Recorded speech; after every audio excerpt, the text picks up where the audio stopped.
So ஒரு தேவ மனுஷன் தேவன் ஒரு கட்டு பணத்தை வந்து அவருடைய பீரோல இருந்துச்சான். அப்போ இந்த பணம் வந்து மிரக்கல் மணி அப்படின்னு கொடுத்துருக்காரு. அப்போ அவர் சொல்லியிருக்காரு, ஆண்டவரே பூமியில் எல்லா நம்பருக்கும் எல்லா நோட்டுக்கும் நம்பர் அடித்து வச்சுருக்காங்க, நீங்கள் வந்து ஒரு 100 நோட்டை போட்டு இது வச்சுக்காடான்றீங்க, இது இப்போ இந்த நம்பர் எங்கேருந்து வந்துச்சு? இப்போ கர்த்தர் சொன்னாராம் 1900 க்ளீனாக பேசுகிறாராம். ஒரு 6 வருஷத்துக்கு முன்னாடி இந்த இடத்துல ஒரு ஃப்ளைட் ஆக்சிடென்ட் ஆச்சு. ஆமாம், அதில் சீட் நம்பர் G205 நம்பரை சொல்கிறாராம். அதில் ஒரு அம்மா இருந்துச்சு, அதில் ஒரு 150 பேர் செத்து போனாங்க. ஆமாம், அதில் ஒரு அம்மா இந்த நம்பரில் இருந்துச்சு. அந்த அம்மா மணி பர்ஸில் வச்சுருந்த பணம் தான் இந்த பணம். இது கடலில் வந்ததை நான் ரிசர்ச் பண்ணுவேன். நான் கிங்டம் மைண்ட் செட்டில் பேசிகிட்டு இருக்கிறேன். இப்போ இந்த கிங்டம் வந்து இன்ஃப்ளூயன்ஸ் என்ன செய்யும்னா உங்களுடைய 3 டைமென்ஷனுக்குள்ள நுழையும். இயேசுவின் நாமத்தினால கையை தட்டு.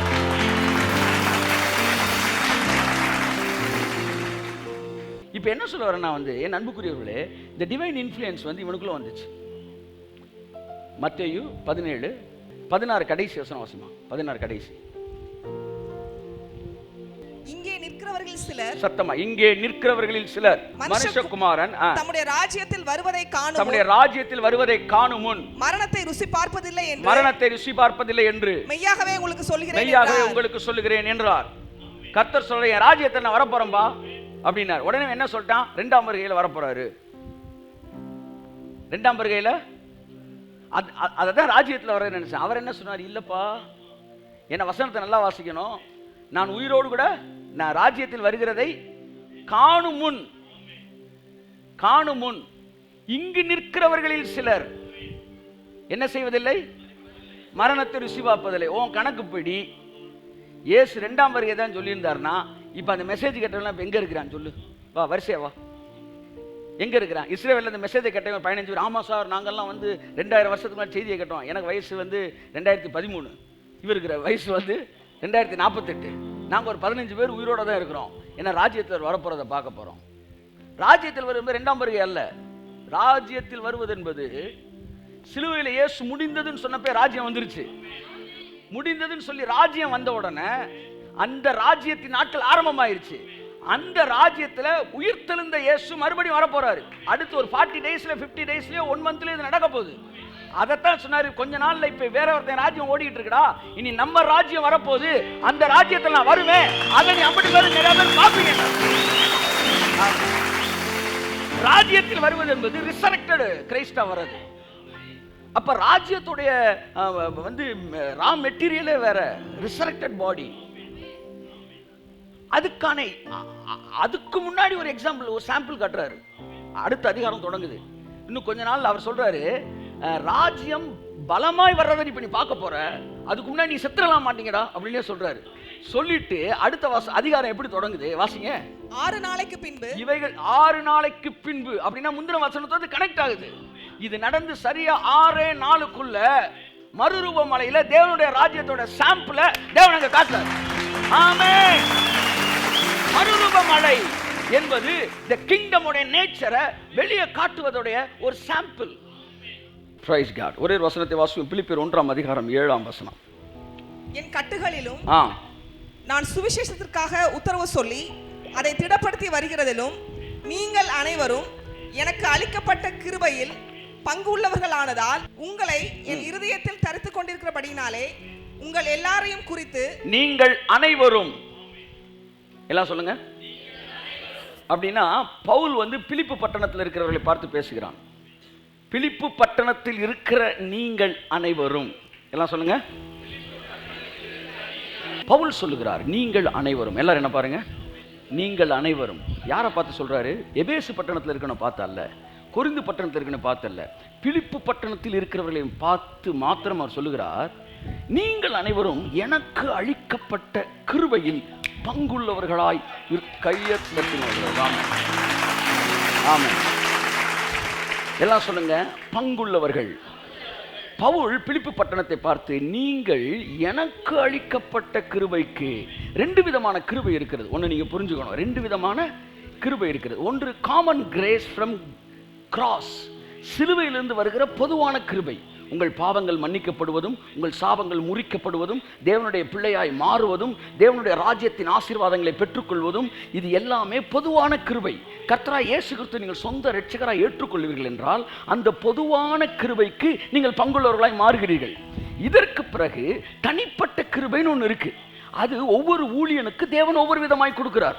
ஒருவருக்கு பாடக்கூடிய கிருபையை தருகிறார், ஒருவருக்கு பிரசங்கிக்கக்கூடிய கிருபையை தருகிறார், ஒருவருக்கு தேவன் எழுதக்கூடிய கிருபையை தருகிறார். இப்படி பலவிதமான கிருபைகளை தம்முடைய பிள்ளைகளுக்கு ஏராளமான வரங்களில் தருகிறார். சுகமளிக்கிற கிருபை ரகசியங்களை வெளிப்படுத்துகிற கிருபை.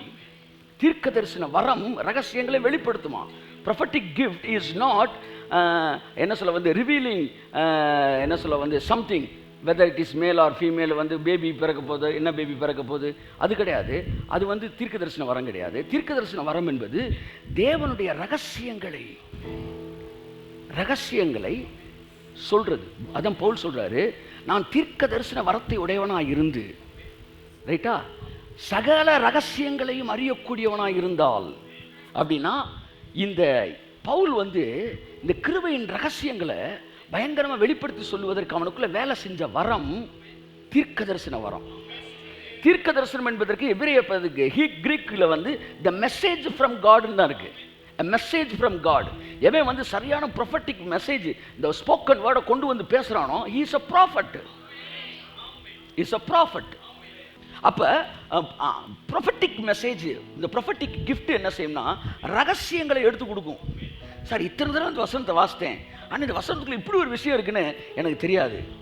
It's a prophetic gift only reveals the matter. இப்போ ரகசியம் வெளியே தெரிஞ்ச உடனே விசுவாசம் மலை மாதிரி வந்துடும். சார் உள்ளுக்குள்ள என்ன இருக்குன்னு தெரியாதனால தானே குழப்பத்தில் இருக்கிறீங்க. என்ன இருக்கு இப்போ நான் ஒரு 10 ரூபா வச்சிருக்கிறேன்னு வச்சுக்கோமே, 10 ரூபா இருக்கிற தெரியலன்னா குழப்பத்தில் இருப்பீங்க. தெரிஞ்சிருச்சு, இப்போ மூடிட்டு கேட்குறேன் உள்ள இருக்கு என்ன இருக்கு அப்படின்னா எப்படி சொல்லுவீங்க? 10 ரூபா இருக்கலாம் அப்படி சொல்லுவீங்களா? இருக்குதுயா. எப்படி இந்த விசுவாசம் வந்துச்சு? ஏன்னா மேட்ரு வெளியே தெரிஞ்சிருச்சு. ஸோ நிறைய விசுவாசத்தை நீங்கள் வளரணும்னா நிறைய ரகசியங்களை நீங்கள் என்ன செய்து கொள்ள வேண்டும்? அறிந்து கொள்ள வேண்டும். ஆமென். கரங்களை தட்டி கர்த்தருக்கு நன்றி சொல்லுவோம். ஆமென். அப்ப இது பவுலுக்கு இருந்த ஒரு கிருபை. பவுலுக்கு இப்படி அநேக கிருபைகள் இருந்தது. ஒவ்வொரு ஊழியனுக்கும் தனிப்பட்ட முறையில் இருந்தால் அது தனிப்பட்ட கிருபை. இப்ப பவுல் என்ன சொல்றாரு? காமன் கிரேஸ் எல்லாருக்குமே இருக்கு. ஆனா பிலிப்பு பட்டணத்தில் இருக்கிறவன் பார்த்து சொல்றாரு, நீங்கள் எனக்கு அளிக்கப்பட்ட கிருபைக்கு நீங்கள் பங்குள்ளவர்களாக இருக்கிறீர்கள். ஆமென். அப்ப மற்றவர்கள் பார்வையாளர்கள், இவர்கள் பங்கேற்பாளர்கள்.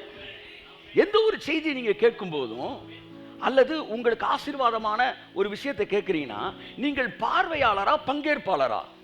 பார்வையாளர்னா நோட்ஸ் எடுக்கிறீங்க, பங்கேற்பாளர்னா அவருக்கு ஊட்டப்படுறதெல்லாம் என் மேல வந்துகிட்டே இருக்கும். ஒரு கம்பெனியோட ஷேர் மார்க்கெட்ல நீங்க இணைஞ்சிருந்தீங்கன்னா அந்த கம்பெனி புள்ளி கூட கூட உங்களுக்கு ஆட்டோமேட்டிக்கா கூடிக்கிட்டே இருக்கும். அதுக்குன்னு தனிப்பட்ட எந்த வேலையும் நீங்க செய்யவே வேண்டாம். ஏன்னா நீங்க அந்த ஷேர்ல இருக்கிறீங்க. இப்ப நான் பக்கத்துல உட்கார்ந்து ஷேர் மார்க்கெட் பார்த்தேன்னா நான் பார்வையாளன், ஆனா இவன் பங்கேற்பாளர். அப்ப நீங்க ஒரு ஊழியம் உங்களுக்கு ஆசீர்வாதமான ஒரு ஊழியமாக வார்த்தையை நீங்க கேட்கறீங்க, அந்த வார்த்தை உங்களுக்கு ஆசீர்வாதமா இருக்கு. நான் முதலாவது தெரிந்து கொள்ளுங்கள், அந்த வார்த்தையை போய் நீங்க செயல்படுத்தும் போது உங்களுக்கு ஆசீர்வாதமா இருக்கும். அது எந்த மாற்றமே கிடையாது. ஆனா நான் பேசுறது அந்த கிருபைக்கு தானாகவே, அதாவது பேசினது நடக்கும், நீங்க போய் செயல்படுத்தும் போது எல்லாருக்கும் நடக்குது. ஆனா பேசுறவர்கிட்ட என்ன செஞ்சுக்கிட்டு இருக்கோ அதை எனக்குள்ள செஞ்சுக்கிட்டே இருக்கும். அப்ப யாருக்கு வரும்? இணைக்கப்பட்டவனுக்கு வரும். இப்ப பிலிப்பு பட்டணம் பவுலோடு இணைக்கப்பட்டிருந்தார்கள். அதுக்கு முந்தின வசனத்தில் அவர் சொல்றாரு, சுவிசேஷத்தின் வேலையிலே நீங்கள் என்னோடு உடன்பட்டவர்களாய் இருந்தபடியினால் எனக்கு அளிக்கப்பட்ட கிருபைக்கு நீங்கள் பங்கு.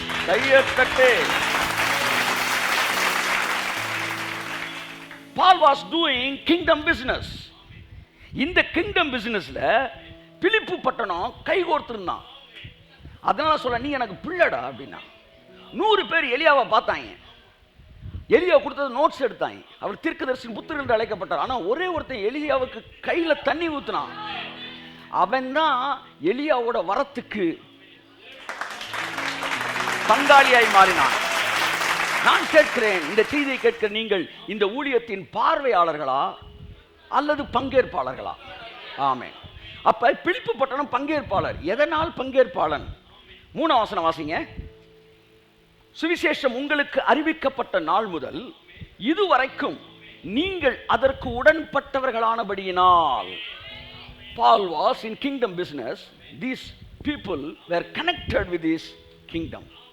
Kingdom job, kingdom business. இவர் செஞ்சுக்கிட்டு இருந்த அந்த சுவிசேஷ ஊழியத்துக்கு அவன் உடன்பட்டிருந்தான். அதனால் அவன் பிள்ளை. மற்றவன் வேடிக்கை பார்க்கலாம், ஆனா இவன் ஆசீர்வாதத்துக்கு பங்காளி. இன்னும் புரியுற மாதிரி சொன்னா, கேசரி கிண்டுவது எப்படி என்று நோட்ஸ் கொடுப்பாரு பார்வையாளர்களுக்கு, ஆனா பங்கேற்பாளர்களுக்கு கேசரியை கிண்டி கொடுப்பாரு. கையத்தட்டு நல்லா. ஆமா. பிலிப்பியர் 4ஆம் அதிகாரம் 15ஆம் வசனம் வாசிப்போம். மேலும் பிலிப்பியரே, சுவிசேஷத்தின் ஆரம்பத்திலே நான் மக்கதோனியாவிலிருந்து புறப்பட்ட போது கொடுக்கல் வாங்கல் காரியத்தில் நீங்கள் மாத்திரம் எனக்கு உடன்பட்டதை அல்லாமல் வேறு எந்த சபையும் உடன்படவில்லை. கையத்தட்டு. ஆகையால் எனக்கு அளிக்கப்பட்ட கிருபைக்கு நீ கையத்தட்டு. ஆமென். எந்த ஒரு மனுஷன் ஒரு ஊழியம் தேவனால் நடத்தப்படுகிற ஊழியம் என்பதை அறிந்து அந்த ஊழியத்தோடு கொடுக்கல் வாங்கல் விஷயத்தை அந்த ஊழியத்தோடு விதைப்பதிலும் அதோடு இணைக்கப்படுவதிலும் பங்குள்ளவனாய் மாறுகிறானோ, அவன் பார்வையாளனாய் அல்ல, அந்த ஊழியத்திற்கென்று தேவன் கொடுத்த விசேஷித்த கிருபைக்கு பங்குள்ளவனாய் மாறுகிறான். காமன் கிரேஸ் வேற, ஸ்பெசிபிக்கா தேவன் கொடுக்கிற கிரேஸ் வேற. இதுதான் அந்த ஒவ்வொரு ஊழியத்திலும் தேவன் செய்கிற தனிப்பட்ட உடன்படிக்கைகள். சிலுவைக்கு கீழே தேவன் ஒரு பெரிய நித்திய உடன்படிக்கைக்குள்ளதான் எல்லாரையும் வச்சிருக்கிறாரு. அந்த நித்திய உடன்படிக்கைக்கு கீழே தேவன் தனித்தனி உடன்படிக்கை பண்றார் ஒவ்வொருத்தன்ட்டையும். அந்த உடன்படிக்கை அந்த தலைமைத்துவத்துக்கு வந்த உடனே அந்த ஊழியத்தோட பிள்ளைகள் இருக்காங்க பார்த்தீங்கன்னா, பிள்ளைகள்னா யாரு? குடும்ப பாரத்தை தாங்குறவன். பக்கத்தில் தட்டி சொல்லுங்க, பிள்ளைன்னா அப்பா பாரத்தை தாங்குறவன். கையத்தட்டு. ஆமா. என்ன சொல்ல வரேன்னா, அப்பாவுடைய பாரத்தை சுமக்கிறவன் பிள்ளை, மற்றவர்கள் பார்வையாளர்கள். நல்லா இருக்கு சார், சூப்பராக இருக்கு சார். எஸ், நீங்கள் சொன்ன மாதிரி வீட்டில் போய் நோட்ஸ் பற்றி நீங்கள் வந்து கேசரி கிண்டி சாப்பிடலாம், தப்பே இல்லை. ஆனால் பங்கேற்பாளர்கள் என்பவர்கள், அதான் சொல்ல வரேன். எலிசாப்ப எலியாட்ட கேட்டான். எல்லாரும் எலிசாவை கேள்வி பண்ணுறாங்க. ஓய், உன் எஜமான நீங்கள் எடுத்துக்குவார் தெரியுமான்றாங்க. தெரியும்டா போடா.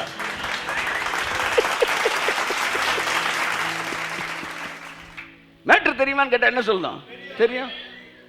தெரியும்பா, நீ கிளம்பு. இல்லை வந்து இல்லை தெரியும்ட்டேன்ல, போ. எக்ஸ்ட்ரா வேணா நான் நோட்ஸ் தரேன், போயிரு. எனக்கு தெரியும், சும்மா இருங்கள்னா. அடுத்து கில்கால், பெத்தேல், எரிக்கோ, அடுத்து யோர்தான். எல்லா இடத்துலையும் கடந்து வராங்க. எல்லாரும் கம்ப்ளைண்ட் பண்ணுறாங்க லீடரை பற்றி. எல்லாம் சொல்லுங்கள், எப்போ பங்காளராக மாற முடியும்? சொல்லுங்கள், எப்போ பங்காளராக மாற முடியும்? உங்கள் லீடரு உன்னை நடு ரோட்டில் விட்டுட்டு போகிறாரு. எப்படி? இன்னைக்கு உன் லீடர் போகிறாரு, எடுத்துக்கொள்ளப்பட போகிறாரு. அதுக்கப்புறம் நீ என்ன பண்ண போற? இவனை நம்புன நடு ரோட்டில் தெரியணும். அதனால ஓ லைஃப்பை நீ கொஞ்சம் பார்த்துக்காயா அப்படின்னு பேசுவாங்க. இல்லை, எலிசா பார்த்து லீடரை பார்த்து சொல்கிறாங்க, லீடர் வந்து அவ்வளோதான் ஏன் அப்படின்றாங்க. அவன் சொல்கிறான், எங்கள் லீடரை பற்றி எங்களுக்கு தெரியும், நீங்கள் அமைதியாரு. இந்த தெரியும்னு சொல்லி அமைதியாருன்னு சொன்னா பார்த்தீங்களா, சும்மாடுறா வாயை பொத்துறா அப்படின்னு அர்த்தம். இப்படி சொன்னதுக்கு தான் அவனுக்கு 2 மடங்கு மேலே வந்து விஷயம் தெரியுமோ அப்படின்னு சொல்லுங்கண்ணோ அப்படின்னோம்னா அவர் சொன்னார் நோ அப்படிங்கிறார். இவன் தெரியும்னா அப்படின்ட்டான். என்ன ஆகி போச்சு? எல்லாரையும் தாண்டி எலியா வந்து போயிட்டே இருக்காரு. ஆனால் எலிசா மட்டும் கூடயே வரான். மற்ற எல்லாம் லைஃப்பில் செட்டில் ஆகணும்டா. அங்கே ஒருத்தன் கில்கால் வரைக்கும் வந்து நின்றுக்கிட்டான். ஒருத்தன் பெத்தேல் வரைக்கும் வந்து இதுக்கப்புறம் செட்டில் ஆகணும். ஒருத்தன் வந்து எரிக்கோ வரைக்கும் வந்தான். இது போதும், இதோட நின்றுக்கிட்டான். ஆனால் ஒருத்தன் மட்டும் கடைசி வரைக்கும் வந்துட்டான். என்னதான் நடக்கு பார்த்துருவோம்டா, அவரை பற்றி என்ன பேசலாம் அவர் கூட வேண்டாம் மாதிரி வந்துட்டான். அப்போ திரும்பி கேட்குறான் எலிசா பார்த்து, நல்ல வார்த்தை. சில வசனங்களை எத்தனை முறை படித்தாலும் கண்ணில் கண்ணீர் வந்துடும்ல, அந்த மாதிரி வசனம். உனக்கு என்ன வேணும் கேளுன்றான். அப்பா தானே பிள்ளைகிட்ட கேட்பாரு. ஆனால் அவன் கேட்குறான். இந்த இடத்துல அந்த ரிலேஷன்ஷிப்பே அப்பா பிள்ளை ரிலேஷன்ஷிப்பாக மாறிடுது. அதனால தான் அவன் எடுத்துக்கொள்ளப்பட்டவனே என் தகப்பனேன்னு சொல்லி அழுவான். அவன் ஏன்னா சொத்துல அவன் பங்கு வாங்கியிருக்கான்ல, சொத்தை வாங்கியிருக்கான். அப்போ என்ன உனக்கு வேணும் அப்படின்னு கேட்ட உடனே அவன் சொல்லுவான், உங்களுடைய ஆவியின் வரம் ரெட்டிப்பா எனக்கு வேணும். கொஞ்ச நேரம் எலியாவோட இருதயமே அப்படி அதிர்ந்துருது. திரும்பி கேட்கிறாரு, அரிதான காரியத்தை கேட்டாய் சொல்லிட்டு சொல்றாரு, நான் எடுத்துக்கொள்ளப்படும் போது என்னை நீ கண்டால் உனக்கு அது கொடுக்கப்படும். உன்னை எலிசா சொல்றாரு, எந்த டேட்டில் நீங்க எடுத்துக்கொள்ளப்படுவீங்கன்னு சொன்னீங்கன்னா நான் கரெக்டாக அன்னைக்கு வந்து ஆஜராயிறேன் சார். ஜூலை 10 வந்து அக்டோபர் 20 கேட்குறான். அது எப்போன்னு எனக்கே தெரியாது. அப்போ எடுத்துக்கொள்ளப்படும் போது நீ என்னை பார்க்கணும்னா என்ன தெரியுமா அர்த்தம்? கடைசி வரைக்கும் நீ என் கூடயே இருந்து என்னை கவனிச்சினா, ஐயோ ராமே, கடைசி வரைக்கும் என் கூட இருந்து என்னை நீ கவனிச்சினா என் வர உனக்கு 2 மடங்கு கிடைக்கும்.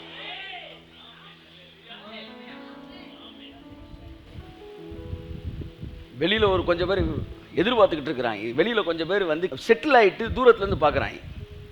ஆனால் ஒருத்தன் கூடயே போகிறான். எதிர்காலத்தை பற்றி அவன் யோசிக்கலை. என் இளம் வயதில் நானும் எங்களை ஃபாலோ பண்ணி போகும்போது ஃப்யூச்சர்னு ஒன்று நான் யோசித்ததே கிடையாது. அது ஏன் அப்படி வந்துன்னு எனக்கு தெரில. இன்றைக்கெலாம் நோட்ஸ் எடுத்துகிட்டு இப்படி செய்கிறோம், அன்றைக்கி நோட்ஸ் எடுக்காமல் அப்படி இருந்தோம்.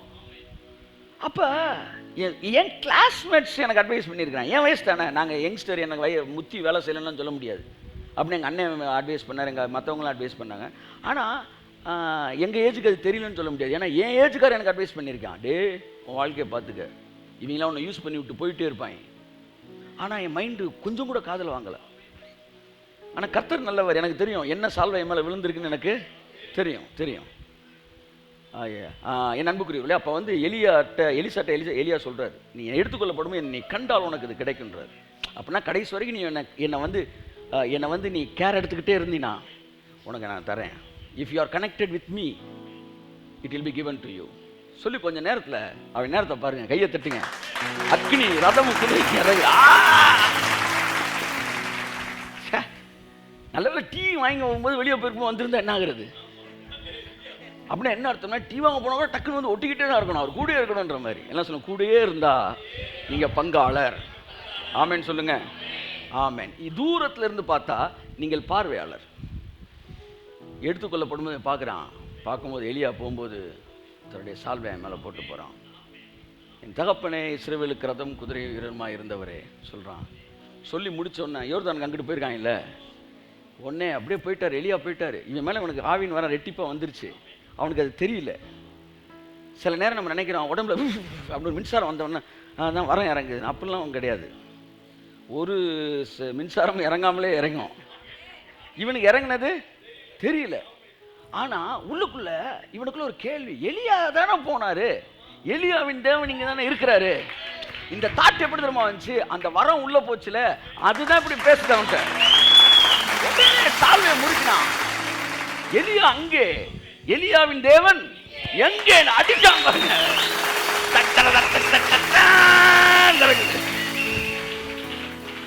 திறந்தவன் அத்தனை பேர் பார்க்கிறேன். எலியாவின் ஆவி இவன் மீது இறங்கி இருக்கிறது. இவன் அவரோடு கூட இருந்தவன் அல்லவா, இவனுடைய பேச்சு அதை வெளிப்படுத்துகிறது. அப்படின்னா அந்த தைரியம், அவர்கள் படிப்பறிவு இல்லாதவர்களாக இருந்தும் அவர்கள் தைரியமாய் பிரசங்கித்தார்கள். அப்ப இந்த தைரியம் அவரோடு கூட இருந்தது வந்த சால்வை அது. அப்ப இன்னைக்கு என்ன சொல்ல வரேன்னா, பவுல் சொல்றான், அப்ப யாரெல்லாம் ஒரு தேவ மனுஷனோட ஒரு ஊழியத்தோட இணைக்கப்பட்டிருக்கிறார்களோ அவர்கள் அந்த ஊழியத்திற்கென்று தேவன் கொடுத்த விசேஷித்த கிருபைக்கு அவர்கள் பங்குள்ளவர்களாக இருக்கிறார்கள். எனக்கு அளிக்கப்பட்ட கிருபை, அதான் இங்க முக்கியமான வார்த்தை. என்ற தேவன் சொன்னாரு, யோபுவின் குமாரத்திகளை பார்க்கிலும் சௌந்தரியவான்கள் அந்த தேசத்துல இல்ல, உனக்கு நான் ஒரு உடன்படிக்கை பண்றேன், உனக்கு ஒரு கிஃப்ட் பண்றேன். வந்து பைபிள் ஒரு வசனம் இருக்கு, பூமி முழுவதும் என்னுடைய இருந்தாலும் நீங்கள் என் சொந்த சம்பத்து அப்படின்னு. அந்த மாதிரி கர்த்தர் சொன்னாரு, எல்லோரும் என்னால் ஆசீர்வதிக்கப்பட்டவர்களாக இருந்தாலும் உன்னுடைய குமாரர்களும் குமாரத்திகளும் தேசத்தில் உள்ள எந்த நபர்களை பார்க்கலும் சௌந்தரியவான்களாய் இருப்பார். I know this is the word from God. I am believing for a long time, many years. ஏன்னா இந்த உடன்படிக்கையில் ஸ்ட்ராங்காக நிற்கிறேன். யோபுவின் குமாரத்தி மேலே ஸ்பெஷலாக தேவன் ஒரு கிரேஸ் வச்சு அந்த தேசத்தில் இருக்க எந்த குமாரனையும் குமாரத்தையும் விட யோபுவோட பிள்ளைய ஸ்பெஷலாக பிளஸ் பண்ணுவார்னா அந்த தேவன் என்னுடைய ஜனங்களை, என்னுடைய சபை பிள்ளைகளை ஸ்பெஷலாக ஆசீர்வதிக்கணும். யோபு கொடுக்கப்பட்ட அந்த ஆசீர்வாதம் என்னுடைய ஊழியத்திலே, என்னுடைய ஊழிய பிள்ளைகள் மீது அது செயல்படுவதாக.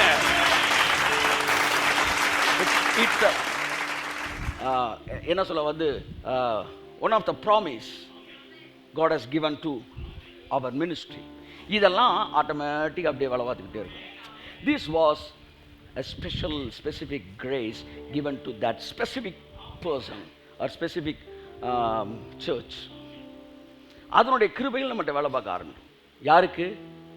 உடன்பட்டவர்கள். தேவனுடைய ராஜ்யத்தின் வேளையிலே உங்கள் கரங்களை இணையுங்கள், உடன்பட்டவர்களாய் இருங்கள், பார்வையாளர்களாய் அல்ல பங்கேற்பாளர்களாய் இருங்கள். It works in new covenant age. புது உடன்படிக்கையின் காலத்திலே இது வேலை செய்கிறது. கிங்டம் தான். கிங்டம்குள்ள ஒவ்வொருத்தனுக்கும் ஒவ்வொரு அளவு சொத்து இருக்கு. அவனுடைய பிள்ளைகளுக்கு கவர்மெண்ட் கொடுக்குற வெல்ஃபேர் வருது, இவங்க அப்பா சேர்த்த சொத்து என்ன செய்யுது? தனியாக அது வருது. அப்படித்தான் கிங்டமோட பிளெஸிங் ப்ளஸ் யுவர் ஸ்பிரிச்சுவல் ஃபாதர்ஸோட கிரேஸ் இவைகள் உங்கள் வாழ்க்கையிலே கடந்து வருவதாக என்று சொல்லி ஆசீர்வதிக்கிறேன். 16ஆம் வசனம் விதமாய் சொல்லுகிறது, 15 கொடுக்கல் வாங்கல் காரியத்தில் நீ என்ன உடன்பட்டீர்கள்னு, 16 சொல்லுது என் குறைச்சலை நீக்குவதற்கு. எனக்கு நிறைய குறைவு இருந்துச்சு, எனக்கு தேவை இருந்துச்சு. 16 வாசிமா. நான் தெசலோனிக்கேயில் இருந்த போதும் என் குறைச்சலை நீக்கும்படி நீங்கள் 2 தரம் அனுப்பினீர்கள். பார்த்தீங்களா? அப்ப தூரத்துல இருந்து கூட பங்காளராக இருக்கலாம்.